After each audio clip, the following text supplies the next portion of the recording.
I'm Steve here at the Late Late Show. I have a special treat for you guys tonight. Tonight, we have the one and only Scott. Hey, good everybody.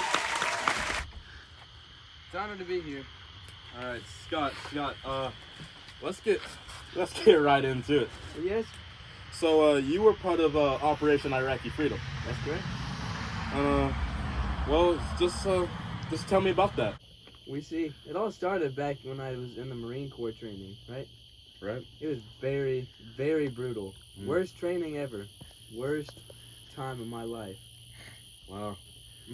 It was cut short, however. You wanna know why? Why? Because we had to get deployed to Iraq. Wow. Yep. Set off that week.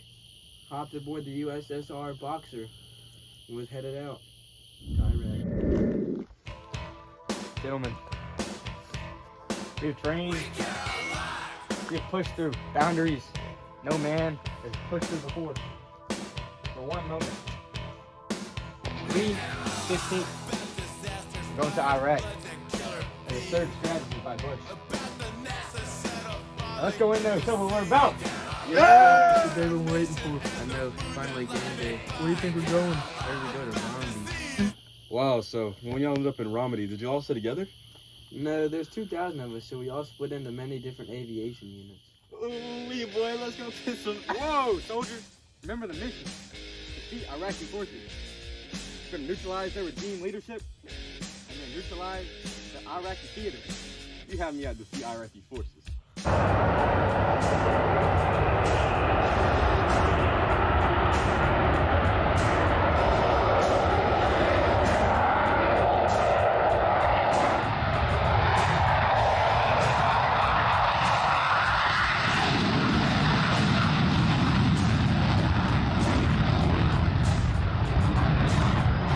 What do you know about this Saddam guy? Well, we don't know much. We do know he's manufacturing weapons of mass destruction.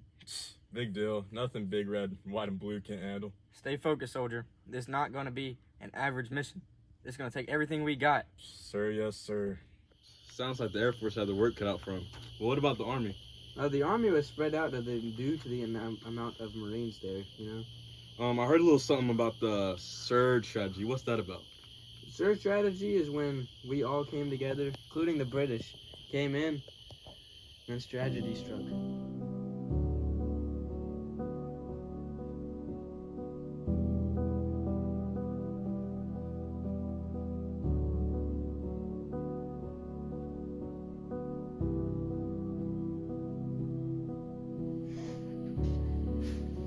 Ladies and gentlemen, today in Baghdad, terrorists turned their violence against the United Nations. The UN personnel, and Iraqi citizens killed in the bombing were in that country on a purely humanitarian mission. Men and women in the targeted building were working on reconstruction and medical care for Iraqis. They were there to help with the distribution of food, and a number of them have been killed or injured. And to those who suffer, I extend the sympathy of the American people. We knew what we had to do. What you guys do? Capture Saddam. Hello, this is American Intelligence. Hello? Do you copy? Can you loud and clear? Got some good news for you. We've conducted a successful search with Deb of Abrim. We believe the target is located in the local town of Ardor. That's about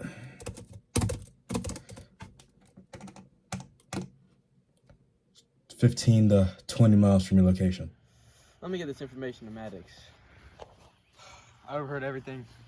I have to leave in a few days, so it's now or never. You know what we have to do? Does everything check out with this Iberian guy? I need to know before we load up the C-17. Iberian guy. You mean to Greek. We did a background check.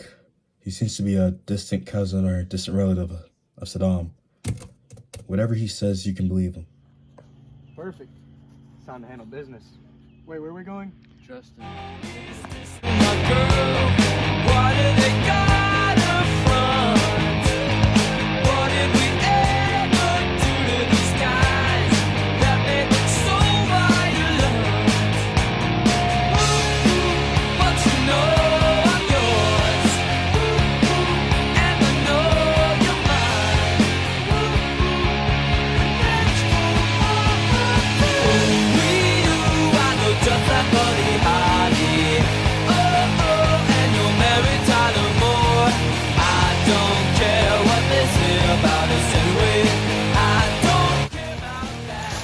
There he is. There he is.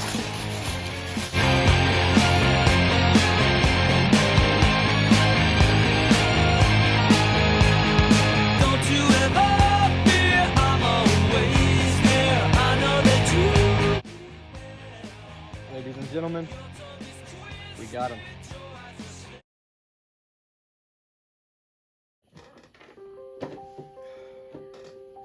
This afternoon, I have a message for the Iraqi people. You will not have to fear the rule of Saddam Hussein ever again. All Iraqis who take the side of freedom have taken the winning side. The goals of our coalition are the same as your goals. Sovereignty for your country. Dignity for your great culture. And for every Iraqi citizen, the opportunity for a better life. In the history of Iraq, a dark and painful era is over. A hopeful day has arrived. All Iraqis can now come together and reject violence and build a new Iraq. The success of yesterday's mission is a tribute to our men and women now serving in Iraq.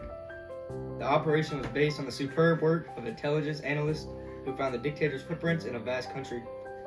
The operation was carried out with skill and precision by a brave fighting force. Our servicemen and women and our coalition allies, they've all faced many dangers in the hunt for the members of our fallen regime and in their effort to bring hope and freedom to the Iraqi people. Their work continues, and so do the risk. Today, on behalf of our nation and of their nation, I thank the member of our armed forces and I congratulate them. I also have a message for all Americans. Capture of Saddam Hussein does not mean the end of violence in Iraq. We still face terrorists who would rather go on to killing the innocent than accept the rise of liberty in the heart of the Middle East. Such men are a direct threat to the American people, and they will be defeated. We've come to this moment through patience and resolved and focused action, and that is our strategy moving forward.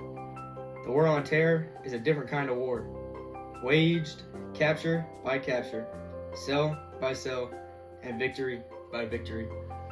Our security is assured by our perseverance, and by our sure belief in the success of liberty. And the United States of America will not relent until this war is won. May God bless the people of Iraq. May God bless America. Thank you. Wow. Just wow. That makes me proud to be an American. Well, there's still a lot of fighting left to do. That's too bad. We're out of time. Thank you for tuning in to the Late Show with Steve, Studio 5405. America, we'll see you later. Yeah!